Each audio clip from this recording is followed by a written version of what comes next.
On the last episode, we talked about spirituality, talked about alien invasions, we talked about interdimensional alien agendas. So make sure you listen and like that episode. That was our part one. We are about to start part two right after these messages.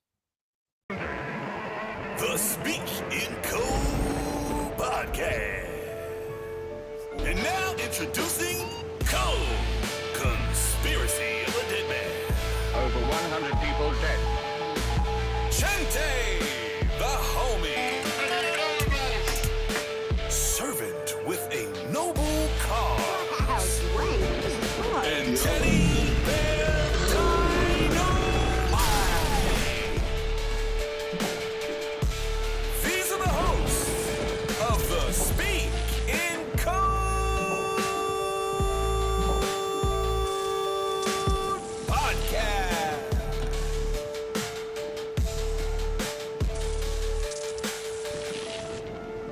Much love, everybody. Definitely, man. Thanks for jumping on with us. We finally get to have you back. While you're looking for that, to jump back to the alien thing, Mhm. one thing I've always believed, and it's like a teacher had said it this way, and it's like always stuck with me, and I still kind of think it to this day. Like with aliens, God created the world in 7 days, and we had a teacher that once said people don't think like God is a scientist. So as he was making animals, people, trees, we can use multiverse theory again. Mhm. This was the universe, he made it perfect the way he wanted. But all the other universes was him experimenting and putting things together. Okay, what if people were covered in fur and walked on all fours? What if people were fish? What if people were lizards?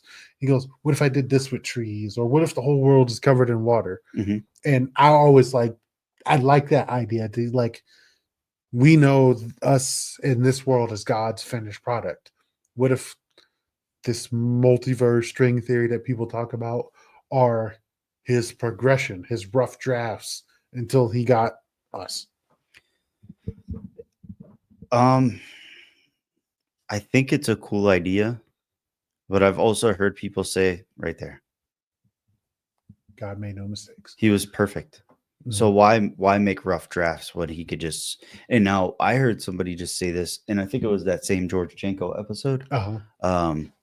He's like, I believe in the Big Bang. He goes, but the word in the beginning, the word was God, or there was God, and the word and God. Say the word in the beginning was God, and the word was God, and God was the word. Something like in the beginning was the word, and the word was God. Yeah, something like that. We both have the Bible on our phones. Why don't we just look at that? I know. but how he explained it was that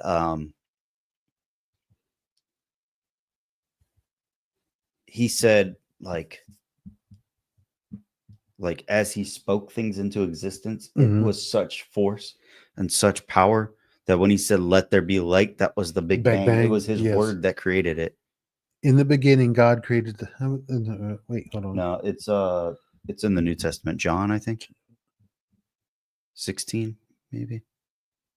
I don't remember. I'm not very good at memorizing scripture. I try. You are not alone. I need to practice. Because I went straight to the beginning. I was like, oh yeah, it'll be in the beginning because in the beginning. Stay updated on your Bibles, people. Man, I'm trying to. I save so many videos, so I'm really, really trying to not butcher it by just saying it. I could. John or First John, or Second John, or Third John. There's 4 Johns. Which one? Yeah, really. I think it was the first one. John, or not first, but John 16 or something. Not 3:16, but around then.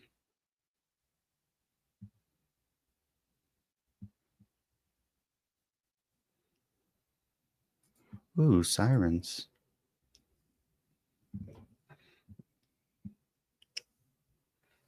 Oh, yep.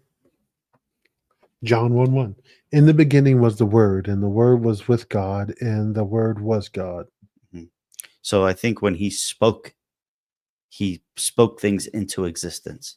and that's what could have been like the actual like Bang. yeah. I'm in The agreement with instant that he said something, yes.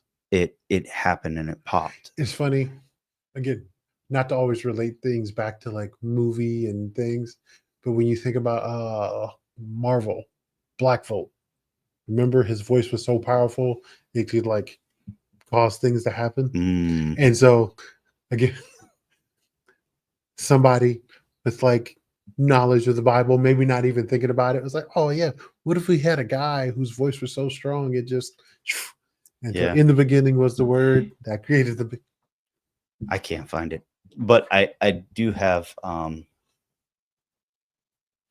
parasites or demons, satyr, sayers, Nephilim, and Satan.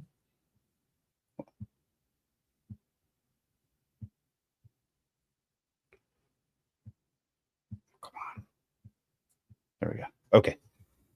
Sorry. So what I wanted to say was what I was looking for Mhm.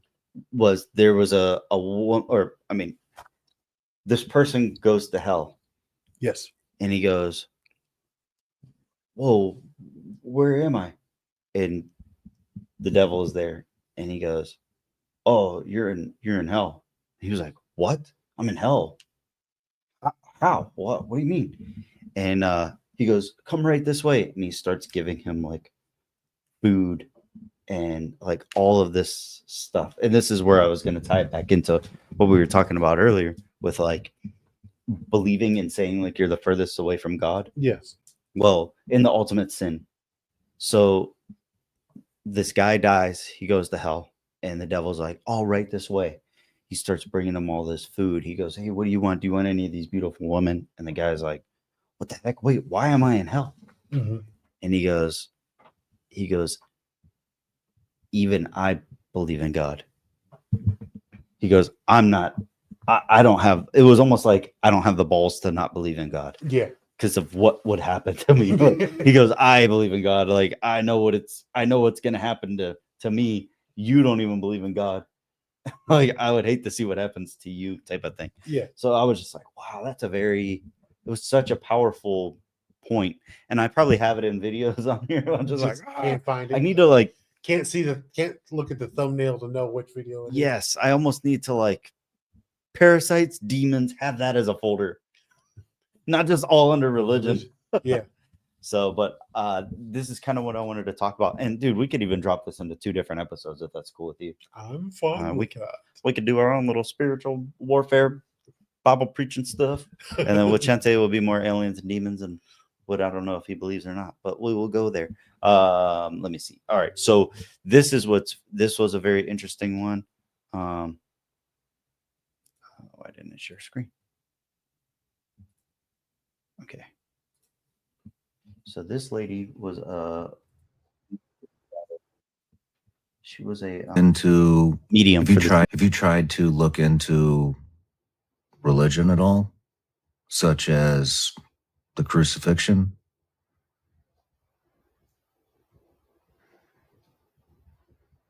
Do you have? Do you not want to talk about that?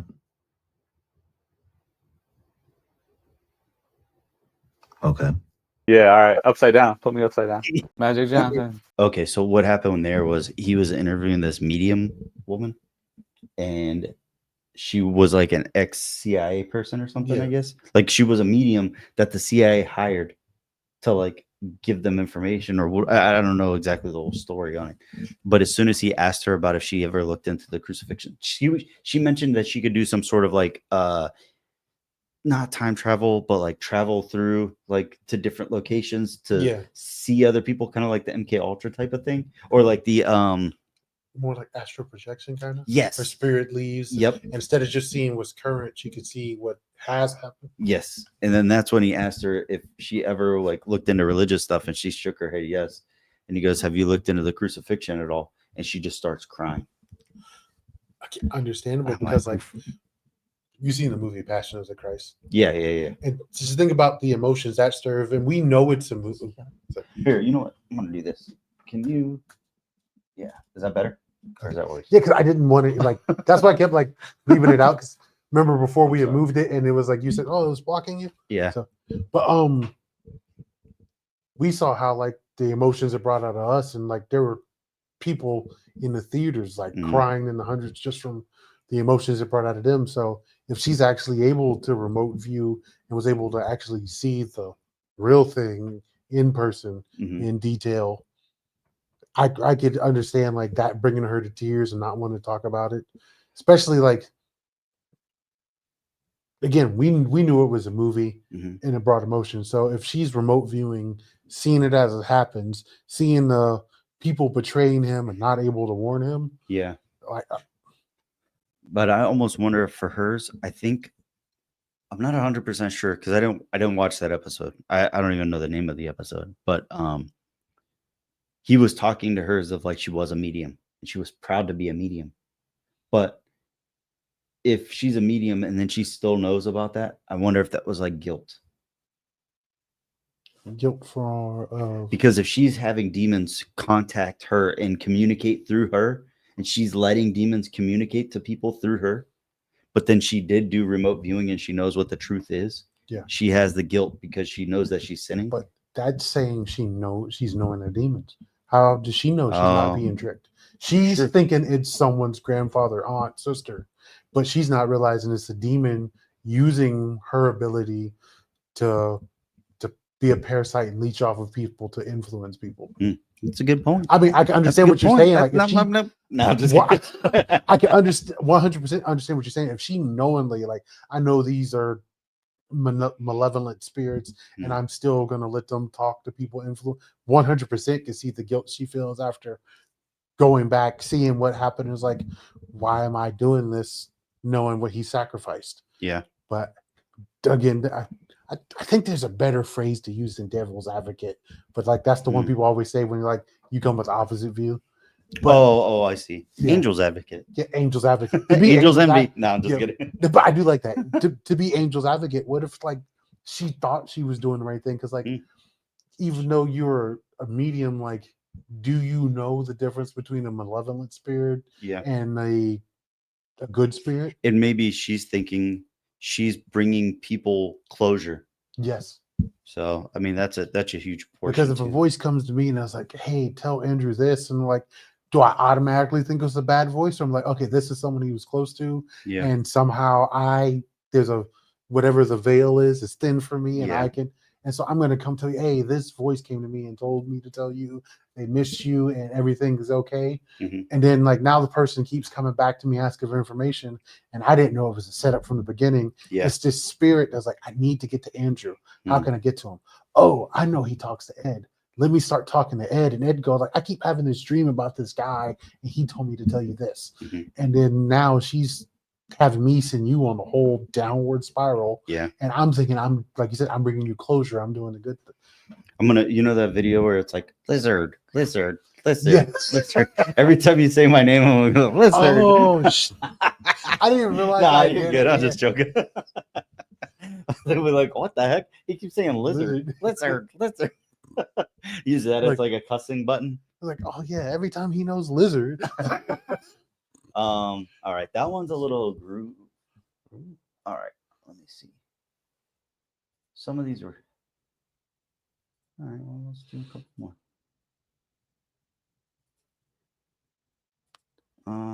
Those are all the ones you want to show. I know these are all the ones I wanted to show to Chante.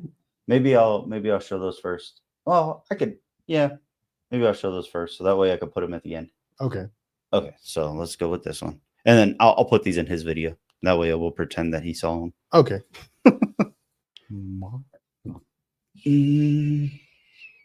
Okay, it is that one.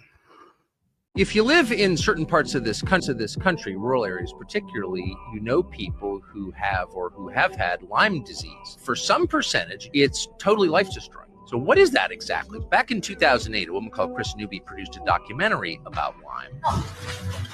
Some infectious disease doctors, they don't believe in Lyme. It's hard to digest all of this. It's just so evil. I met a CIA black ops guy who said in 1962, the weirdest thing he'd ever done was dropping poison ticks on Cuban sugarcane workers. That was Operation Mongoose. That was the first evidence that we had dropped ticks on a foreign country as a bioweapon. And then the other thing is, one of my filmmaker friends went out to Willy Bergdorfer at the very end. He said, yeah, when I investigated the Lyme disease sickness in the early 80s, there was another organism there. It wasn't just Lyme that was making people sick. It was.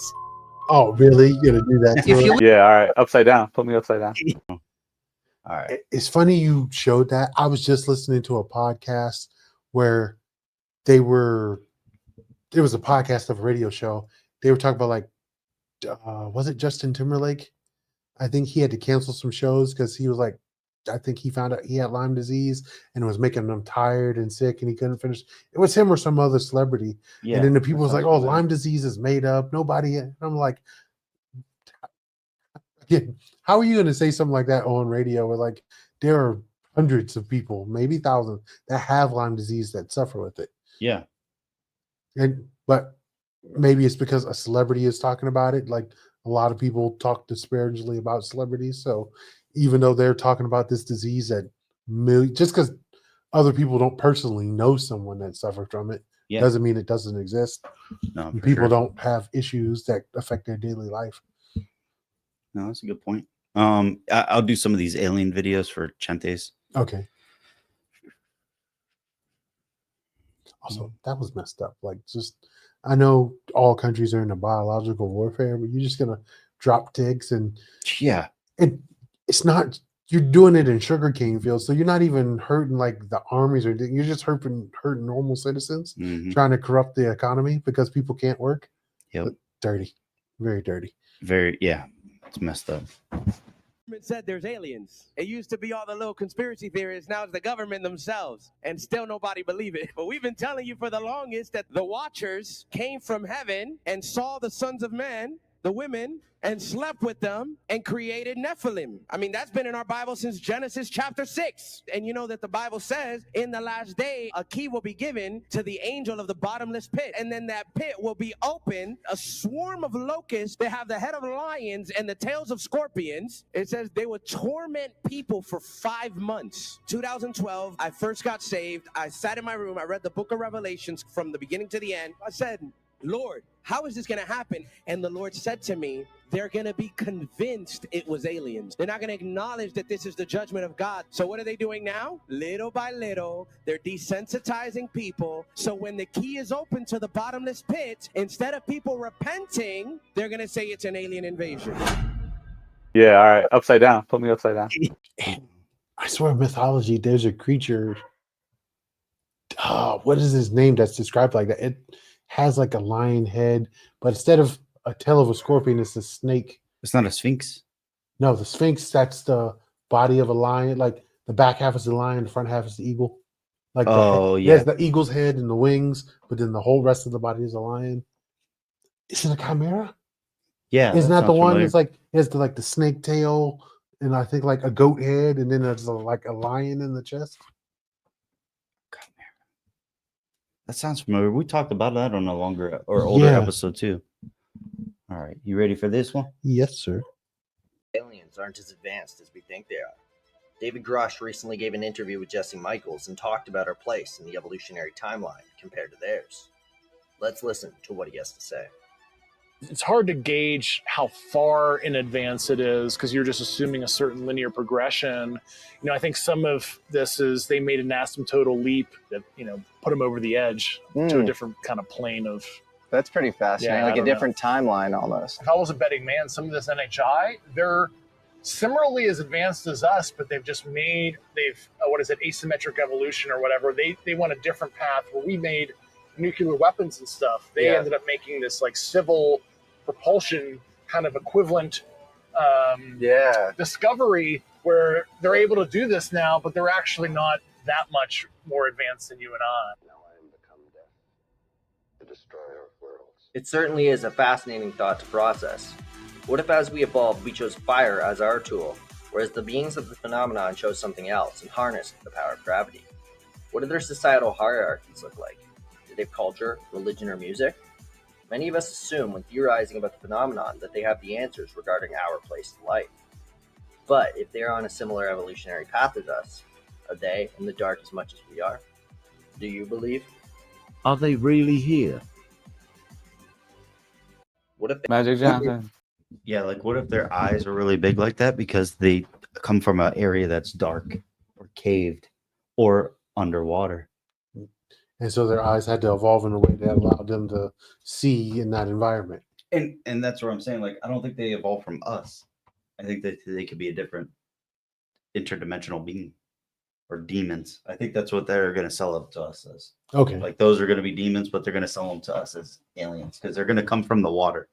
Oh, here, I'm gonna let the dog there. Who let the dogs out?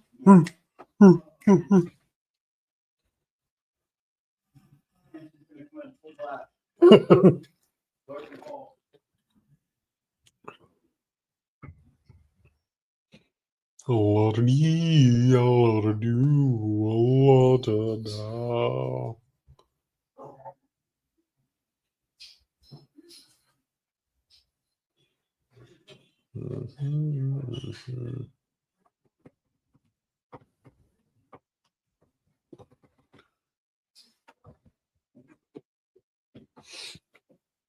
Who let the dogs out?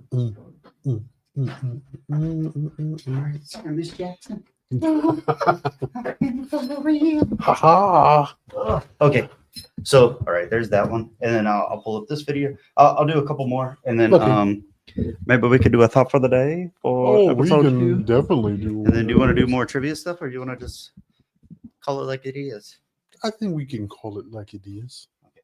We can even do a baseball card reveal. Oh, sorry. Jeez. Jumper, no jumping. Okay. All right. Here's this one. I'm gonna put these videos, I think, in for Vince. Conspiracy theory about aliens is I don't know if I'm ready for it. that Earth is essentially a farm, and human beings are the vessels that contain souls, and they want us because this is how they create souls. They farm us, and that the whole reason why human beings are involved in this conflict, constant conflicts, it's all of it is to increase our competition with each other, increase our ability to control resources, which will increase our technology, which will ultimately lead to us creating this being that we're going to create, this artificially intelligent super god, which is going to happen. I'm not saying it. I'm just saying that this is like top of the food chain. Put your tinfoil hat on, super tight. People are going to merge with machines. It's going to happen in our life. You think? 100%. 100%. They're already working on it. The doorway to it is going to be helping people with neurological conditions, injuries, spinal cord injuries. People can't move their bones or they can't move their muscles. But the darkest conspiracy theory about Yeah, all right. Upside down. Put me upside down. Magic Johnson. I can see that because, like, we are working on that. You know, they're doing things to try to help people walk again that are paraplegic or quadriplegic. They're, I think it's rumored they're supposed to be doing like chips for people with prosthetics so they can like move on their own. Yeah. Now, did we were talking more or less like, were we talking parasites with Shente? We had brought it up because you were saying like what in the one video you showed it was like demons are like parasites. Oh, okay. Because the one guy said that. Cool. I'll do this one. So, did you know pumpkin seeds can paralyze parasites and papaya seeds help dissolve their protective layers, helping to eradicate them? So one of the things too that I heard was not what are they called? Apricots. Okay. Apricot seeds or apricot. It just one of those tomato things. Paprikash. Now, one thing that I heard, and I'm just speculation. This is all allegedly. So I'm not saying this is actually true. Allegedly. But for a little while, I heard that they had apricot seeds were illegal, and you couldn't buy apricot seeds because they helped cure a specific disease that a lot of people get that have tumors and stuff. Okay.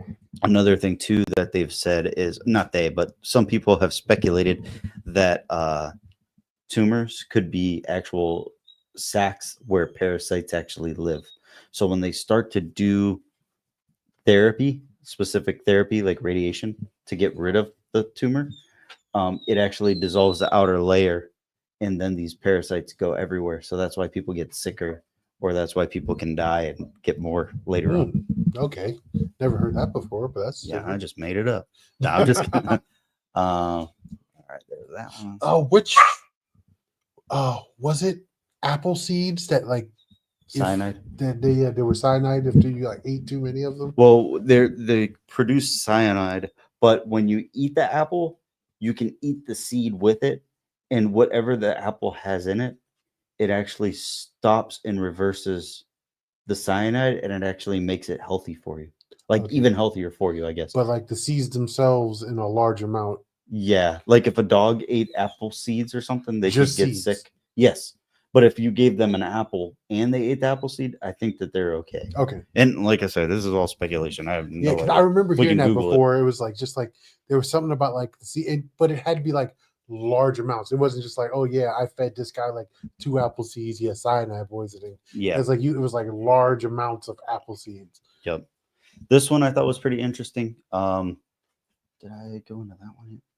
I'll do this one first just to knock it out. This one was interesting because I don't know. I'm big on food, but then the ideas of healthy food and stuff, it's interesting to me. How if McDonald's is serving an all beef patty, how can 30% of it be soy? All beef patty, special sauce, lettuce. Damn, cheese, that's like a tomato. riddle. How do they? How do So easy. Well, then what do they? It'll What's blow your mind? How do they do it? What's the rationale? How do they do that? They own a company called All Beef. Oh, who makes the patties?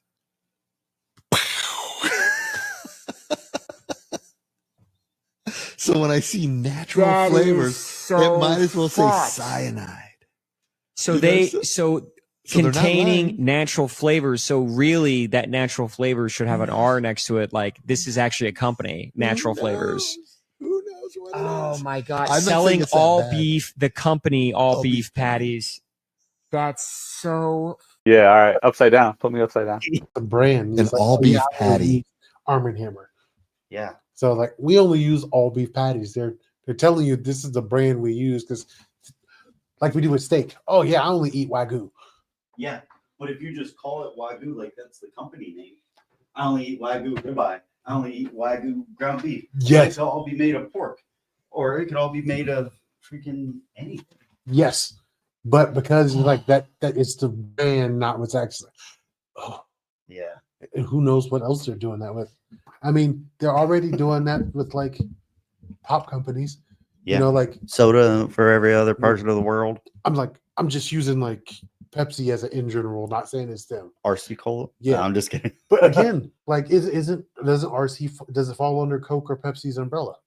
No, I think they're their own thing too. They're their own thing too. They might be now, but I think RC Cola, 7-Up, Mugs root beer, and They all fall under the same umbrella. Yeah, they're their own thing. That's why, like, Okay. when you would go to like, if you went to like some sort of grocery store and they had like the pop machines outside or the soda machines outside, Yeah. they had like 7-Up or they had RC Cola, but then they had their own brands in it. Yes. You weren't allowed to mix and match or put different ones in Well, there. that's what I'm saying because like even when you go in the store and you go all Pepsi products 10% off, and then you find out, oh yeah, like okay, Pepsi, Dr. Pibb, Sierra generic Cola, Mist. Sierra, they're all under like Pepsi's brand. And Yeah. then when you find out, okay, well I like Pepsi, but I don't like Value Cola. But Value Cola is Pepsi, just under a different name, sold at a cheaper price. I see what you mean. And so, like, they're selling us a brand. We're thinking all beef patty. Oh, yeah. But we're thinking all beef patty, but that's the brand. And we're not, and in our minds, we're thinking, I was like, oh, they only use beef to make this. And so, like, the soda companies are doing that already. So, where you're paying $2 for a 16 ounce of Pepsi, but it's like, or you can come over here and you can get cola, just generic cola for $1. It's the same cola in 2 different cans, 2 different labels. I see what you mean. there's other things like that. I totally understand what you mean. Yeah. But there are other things like that too. I can't think of anything off the top of my head. I feel like cereals. Oh, 100%. You know, like you got any of them. I wouldn't even name the names just because we're not getting sponsored by them, so they aren't paying us. Because I don't know if that's the scary part too, man. Like I don't know if we mention certain names of products, if they're like if they could come after us for like talking shit, even though we're not. That's why I did that disclaimer. I'm just using Pepsi as an example. I'm not saying it's still Mepsi. Phil. Like we're gonna do that. You got Moop Moops. Yeah. And then you got WCW. And then you got Fruit Diamonds.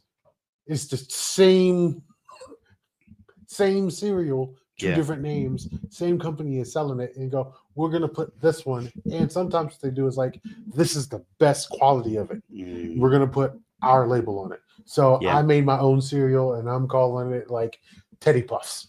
And this is the best quality of it. But like as I'm making it, I was like, this doesn't taste like that. It's like, are we gonna throw it away? No, that's a waste of money. We're gonna call these instead of Teddy Puffs, we're gonna call these Fluffy Puffs. And now the Fluffy Puffs are $2, same size box as the Teddy Puffs. We put brighter colors, pop your eye, $4. And we're gonna add cinnamon and claim it to be healthy, and they're gonna be Teddy Dynamites. That dynamite stick. Yeah, same cereal, slightly different quality. I didn't want to throw this away because it doesn't taste as good as this. So I'm going to sell it under a different name. And you don't know that I'm filling both of my pockets with your money because I'm like, okay, the people that are well off will want to buy the name brand important stuff. The people that can't afford the name brand are like, well, this is just as good because it's the same thing. Yep. And you're like, the people that will buy the name brand can afford it. We'll mark it up enough where it pays the difference. There you go. There you go. Very, very interesting. Think about it. You go into any store and you see 4 different ketchups. And you're like, it's vinegar, tomato sauce, or tomato paste, and some other sugar. Yep. And all you're doing is paying for the name. I mean, sometimes it's better. You know what's crazy? But that's what I'm saying. Like, this is the best quality we've made. This is what we're known the taste of. What's your favorite ketchup? I think it depends on what kind of fries you're eating with them. I never thought about that. Yeah. Because like I'm a broke guy. I use like the Great Value. Clover Valley $1.25 bottle. Yeah. So what would be next? What would be the highest?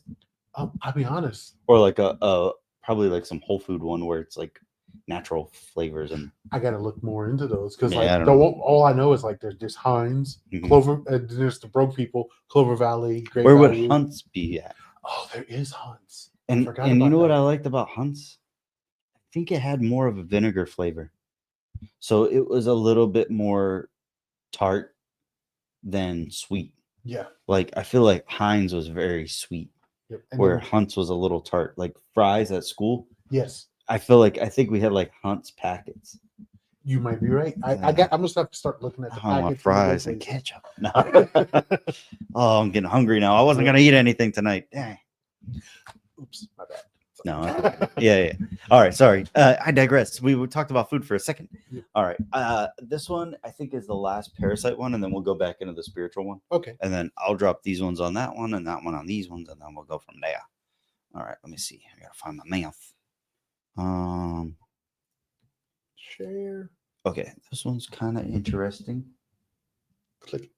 Parasites are demons. I'm going to prove it biblically. These are what parasites look like up close. Isaiah 58, is not this the fast that I have chosen to loose the bands of wickedness, to undo the heavy burdens, and to let the oppressed go free, and that ye break every yoke? Fasting kills parasites, guys, and parasites make us sick. Really strange coincidence that the symptoms of having parasites go hand in hand with what demonic oppression looks like. In Matthew 17, the disciples were struggling to cast a demon out of a boy, And it says, howbeit this kind goeth not out, but by prayer and fasting. In Luke 8, when Jesus cast demons out of the man, Jesus asked him, what is thy name? And he said, Legion, because many devils were entered into him. Then the devils went out of the man and entered into a herd of swine. Pigs carry a lot of different kinds of parasites. I like to run things through Haven to check and make sure that they're biblically accurate. Haven says it's possible, especially when considering Matthew 8:28,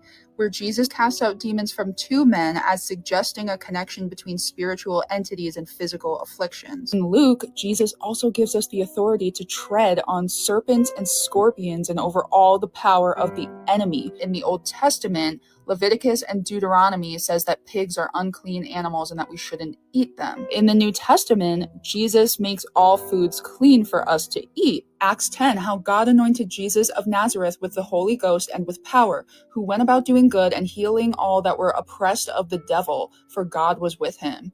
Healing all who were oppressed of the devil. Think of that. They heal people physically and of demonic spirits at the same time. Matthew 10, it says, when he had called unto him his 12 disciples, he gave them power against unclean spirits to cast them out and to heal all manner of sickness and all manner of disease. And then think of the times when we're told that God loves the smell of burning fat. Fat is where parasites mostly exist. To me, this is crystal clear, you guys. Let me know what you think. Yeah, all right. Upside down. Put me upside down. Parasites are demons. Interesting, right? Yes, very And she was showing pictures. All of those were pictures of parasites. And didn't some of them look like they could have been demons? Yeah, they looked very creepy. And that's what Juan Ayala from the Chosen One podcast talks about. Okay. He talks about that maybe demons or the Nephilim were parasites. And then the ones that needed, I don't know. He gets See, I it. understand Cool. with like the demon part, but like the Nephilim part like threw me off because there'll be the offspring of angels sleeping with the daughters of man. So like, how would they turn into the parasites? Maybe that was a way for them to possess people. So like, you say like the Nephilim? Yeah, I don't know. Okay, yeah, because I understand like the demons like would go into the parasites that are in people. Yeah, but yeah. then he said like the Nephilim part, and I'm like, oh, they were actually like entities that could interact with us. So like that's what was that part, the Nephilim part. So Yeah, the I'm demon sorry. parts being the parasites. Yeah, I understand that. And maybe that's a way that they can pass through their bloodlines is through parasites. Demons or parasites, they can pass them through. So we're not seeing them, but they can control whatever the people want them to be and act. Gotcha. Does that make sense? That makes sense because I mean, like, they're literal like parasites that control other creatures and like bugs that will implant like eggs or whatnot that will make creatures do what they want. Do what thou wilt. Yeah. So I could see that. And then I'm going to. Oh wait.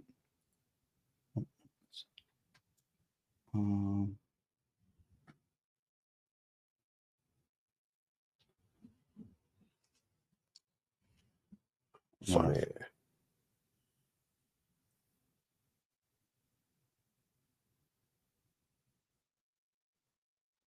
I know the feeling. To Diddler. Yeah.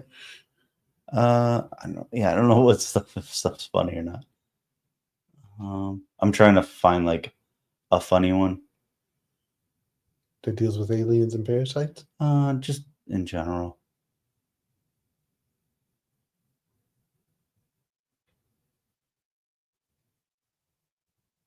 Oh, do that one. This one, yeah. Let's do it. Okay. Oh. But I'll these ones are going to be pretty messed up. Not this one, but the next one.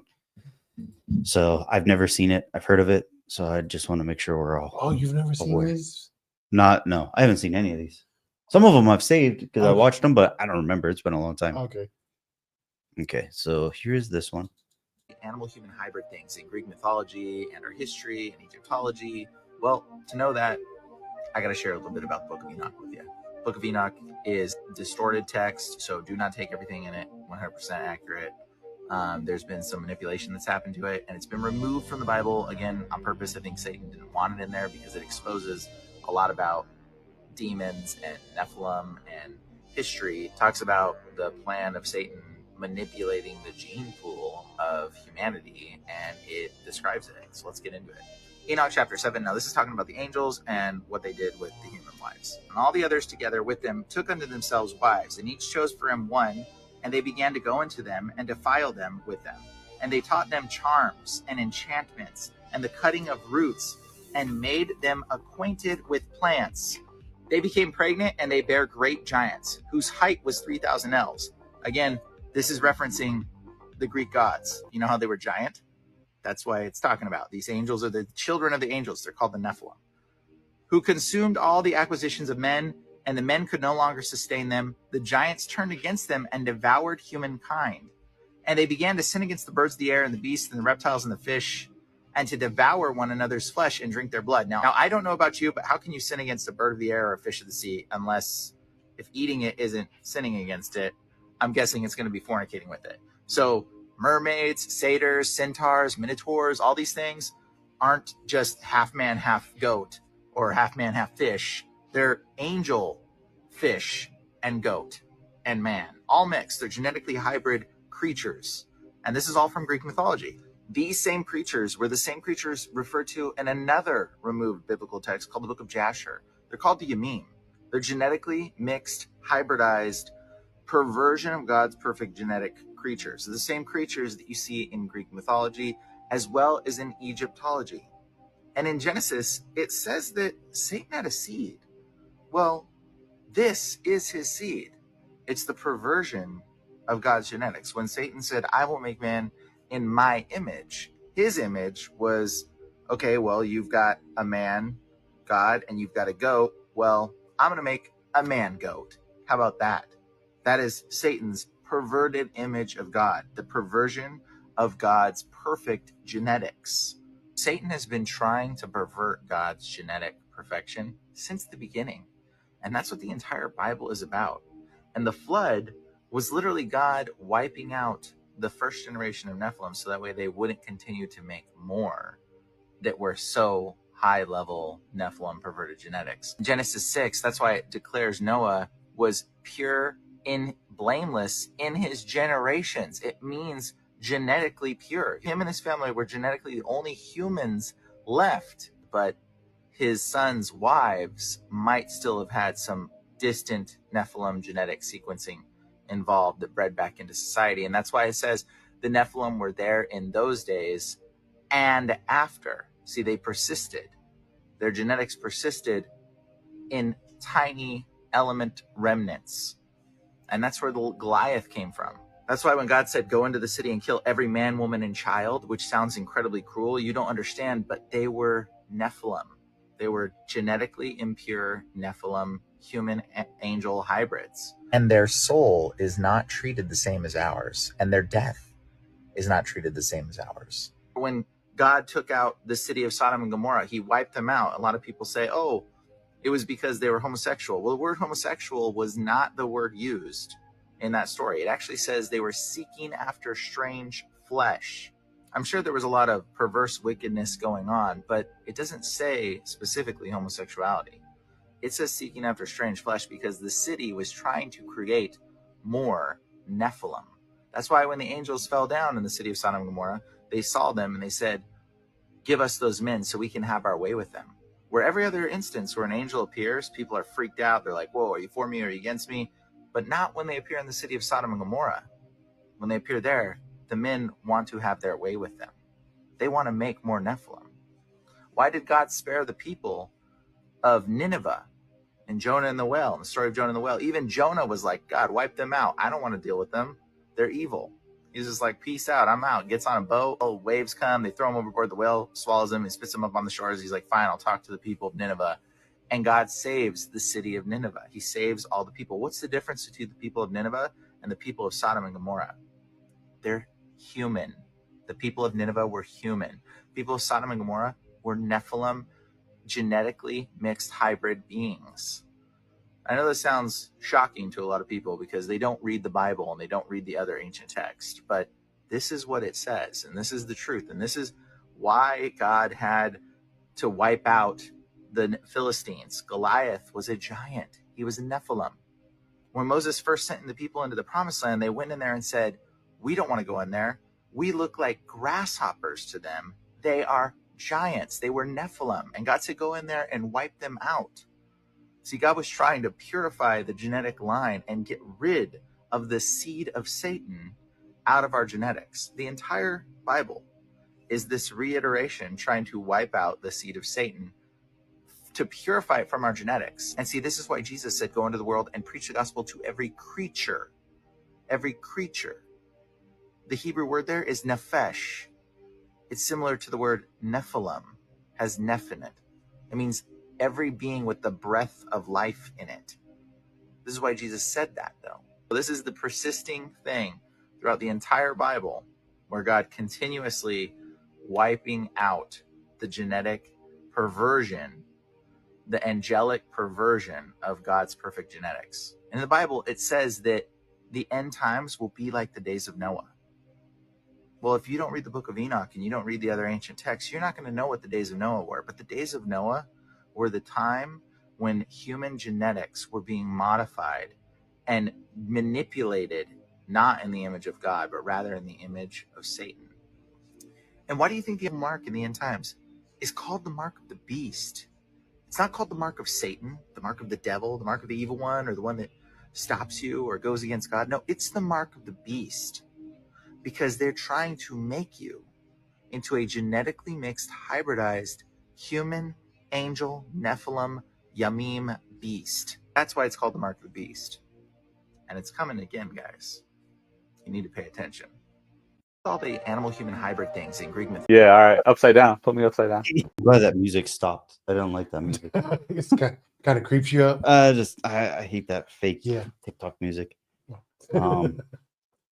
That video was a lot longer than I expected, but that makes a lot of sense, right? Yes, because like even now, like when he says that, because you say like how he said like when he went to what's it called, like Goliath in that city, and like they were all giants, and we look like grasshoppers to him. Like even now, you see like look at half the people in the NBA, how tall they are. We're like sick. Like at one point, like the average height of a guy was like what 5'8", 5'9". Yeah, I think that's average height now. Yeah.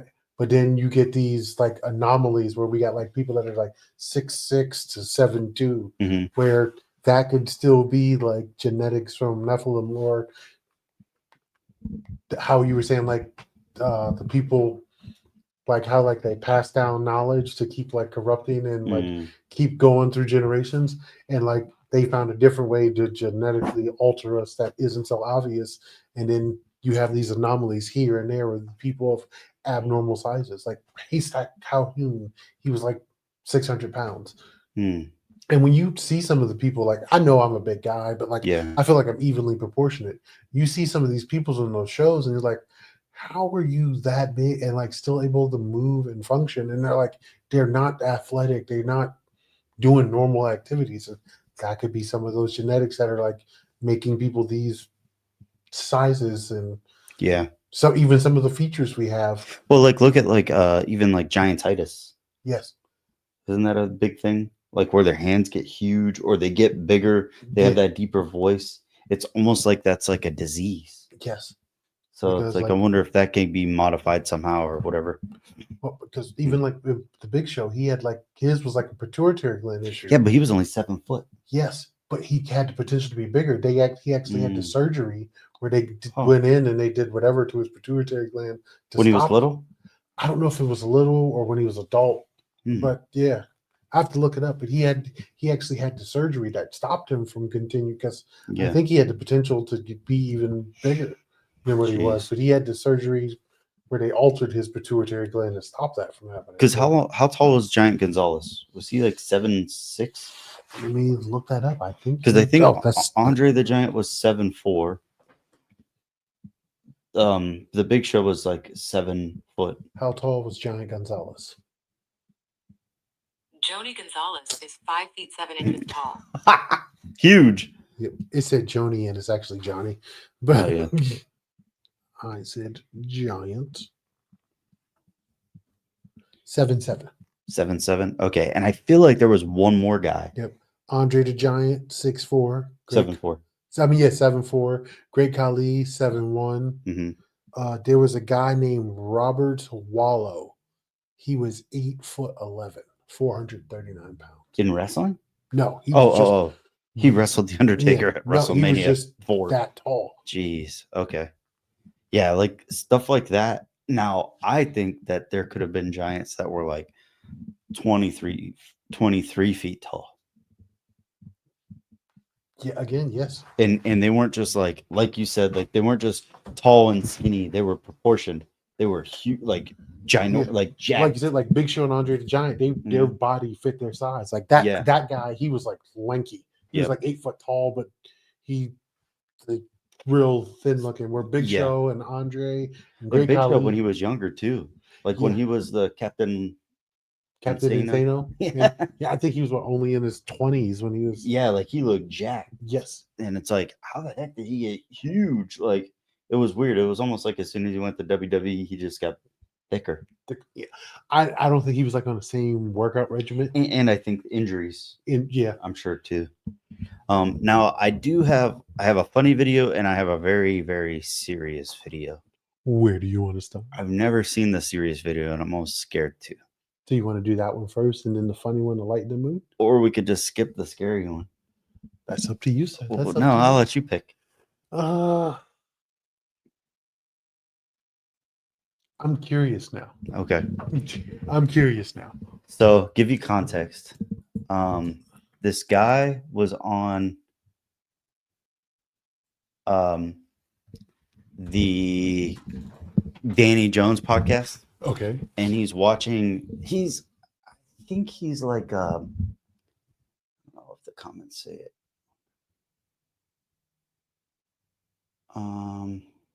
The eyes do lie. I don't believe that comment. I said the eyes don't lie. Yeah, but the eyes do lie. Oh, yeah. If they look left, if you ask them a question. I can't say the eyes lie, but the way our brain interprets what our eyes see lie. Yeah. So the eyes lie. So, long story short, this guy is on with Danny Jones. I think he's like a professor or like a self-proclaimed professor. I'm not exactly sure. And then they start showing a clip, I think, with Wes Huff on Joe Rogan or some other podcast. Okay. And this guy ends up like it causes a demon to manifest in this guy. So it's super creepy. So if you don't want to watch it, tune out now and say goodnight or come back in maybe a few minutes. Disclaimer, this video will not let you sleep peacefully. Yeah. I don't know. I hope so. And then we'll do one more video and then we'll finish off. But yep. That's why we're going to do the funny one last. Yeah, we better. Lighten the mood. All right. Let's see. So there's two sort of terms that are used specifically within biblical studies, but this applies to anything within the ancient world where we're trying to come up with translations in deriving meaning. The first is there's a discipline called hermeneutics, and hermeneutics is this interpretation. It's the methodology of interpretation that we use on a particular text. Before hermeneutics is exegesis, and exegesis is a Greek word that literally means to bring out. Right, the opposite would be eisegesis, to read into. So when you're exegeting something and you're looking at an ancient language, you're trying to get at the author's intention by different levels of contextual application. He's pulling the demon out of you. Stop! You're trying to stop! I can't take it. You look like you're going through an exorcism right now. Steve, is Wes Huff pulling the devil out of you right now? God. He's confusing stop! Haven't you ever heard of hermeneutics? It's realms of how we do. Stop. You're trying to get to the intention of the author. No, you're not. You're reading an ancient language. Amen. You're pulling out a specific context in Galen's medical text and trying to apply it to everything across the board, which is intellectually dishonest. Here's the problem. I'm not pulling it out of Galen. Does Galen have it? Yes.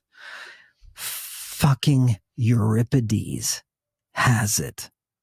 He gets a sex drug that is a Christ. One of the characters asks, is it a Christ? This is not from the medical. This is from everything. Focus on the camera. Here. Here's some Greek for you, Wes. You idiot.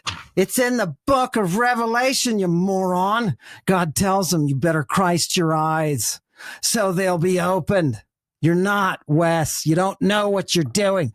You're a second-rate biblical scholar that will go down every time to a class that says, why, Wes? Because I read those fucking texts. I love it. How do you really feel? Oh, let me tell you. Sometimes I think I can feel their buttocks. You're passionate about this, I aren't think you? I can feel it. Well, it's what the devil gives you, man. It's what the devil gives you. Look, he's been pumped up in his pride. He thinks he's something now because he slaughtered somebody who was making stuff up. Well, guess what? This is the gymnasium of the cosmos, baby. There's two sort of terms that are used specifically within biblical studies, but this applies to anything within the ancient world where we're trying to come up with translations in deriving meaning. The first is there's a discipline called hermeneutics, and hermeneutics is this interpretation. It's the methodology of interpretation that we use on a particular text. Before hermeneutics is exegesis, and exegesis is a Greek word that literally means to bring out. Right, the opposite would be eisegesis, to read into. So when you're exegeting something and you're looking at an ancient language, you're trying to get at the author's intention by different levels of contextual application. He's pulling the demon out of you. Stop. You're trying to stop. I can't take it. You look like you're going through an exercise. Yeah, all right. Upside down. Put me upside down. Or is it supposed to be the demon? I don't know. I mean, like, this guy could be completely possessed the entire time. That's why I was like, I'm so confused. Like, we see him like reacting to the stuff he's saying, and then when he starts like spouting off and saying these different things, I'm like, that's why I was like, is that him talking, or is that supposed to be the demon talking through him? Well, here's my thinking too. Is like, if you refuse to believe in God or go as far away from God as you can, then the talks of God in the name of Jesus are going to make your skin crawl because you can't handle it. It's almost like I would say, like, if they throw holy water on a demon, you know, like, and they start, it hurts them so much they can't control themselves. And I almost wonder if, like, a parasitic demon right here, it's like the dude's pretty much it seems like he's in control. For one, why do they have candles all lit during his podcast? He's never done that. I've never seen, not him, the guy on the right that's interviewing him. Yes. I've never seen him have candles on. And yeah, because they're on the Danny Jones podcast. I've never seen him light up candles and do this. So it's almost like they created like a weird seance to bring this out of this guy. Okay. You know, like, this guy has like a really weird, I think he has like a really weird take on religion. And I might be completely wrong. I haven't listened to this episode or anything. I don't know who this guy is. But there was a guy that I think was on with Joe Rogan too. I don't know if this was him or not, but they talked about like Jesus being like the Christ in the Messiah, the word Christ though being a type of psychedelic mushroom. Okay. Like, it was very strange. I don't know how to really causing explain a reaction. Yeah, but like the idea of it is like Jesus wasn't a real man. They were trying to say that Jesus was Christ was an actual mushroom that got people high. Is that why he was saying put the Christ on your put the Christ on your eyes? I have no idea. I don't know what the guy was because I was like lost when he was talking about that. Yeah, I have no idea. Because he was putting Christ in them, and like that's why you have to get the Christ in your eyes. And I'm like, yeah, I don't know what that guy was talking about. He definitely seemed off for sure. Okay. It kind of creeps me out, but also like in a way, like, man, we are protected by the blood of Jesus. We were protected, and just to give you some context too, when they did the whole like, there was like a weird like connotation, I guess, of people's perspective of the what would you call it, the Eucharist or communion? Oh, like when they do like the cracker and the blood. Yeah. that's When they communion. say like this is my flesh and this is my blood. Well, when they said that to some people are like, what the heck? Like when people were there in person when that was happening, and he said, take this bread is and this is my flesh.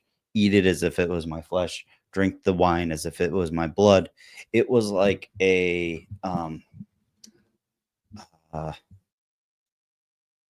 it was a way for them to take God in. I'm butchering this, but people that were there were like, that sounds weird. I don't want to participate in that. That almost sounds like a cannibal. So then there was rumors that happened where they said that people were drinking the blood of Christ and eating his flesh. Yeah. And they were almost selling Christians as being cannibals or Christ followers as being cannibals. And then what would happen is they would go outside of the church. People would get rid of their children or babies and stuff like that. Like they didn't want them anymore. So they would put them out into this certain area to kind of go like they were unwanted children. Yes. And I don't know if this is in Rome. Like I think it was like the Catholic Church that this would happen in this area. So these nuns I don't know if they were nuns. I think these were before they became nuns. Like I think this is after Jesus died and stuff. Yeah. But people started taking these children and they started selling it as if the Christians were cannibals. They were then drinking the flesh, eating the flesh, drinking the blood. Excuse me. But then these children that were thrown out pretty much like abandoned, they were taking them in to help them and take them in as like pretty much off the street to protect them and keep them safe. Yeah. Well, these kids were disappearing because they were getting thrown out. These Christians were then bringing them in to protect them and keep them safe and not just let them die. And people were were saying that they were taking these children and eating them and dismembering them and cannibal. So like then they started killing Christians. So that's why I think like Paul in the Bible, they were killing Christians because there were rumors about that kind of stuff. Okay. And I'm not 100% on this by any means. This is just something that I heard from another scripture, another video story. Okay. So to be lighthearted, I'll do this video. All right, guys, you just listened to part 2 of this 3-part series. I hope you guys enjoyed it. Stay tuned for next week when we drop part 3. Hope you guys enjoyed it, and there we go.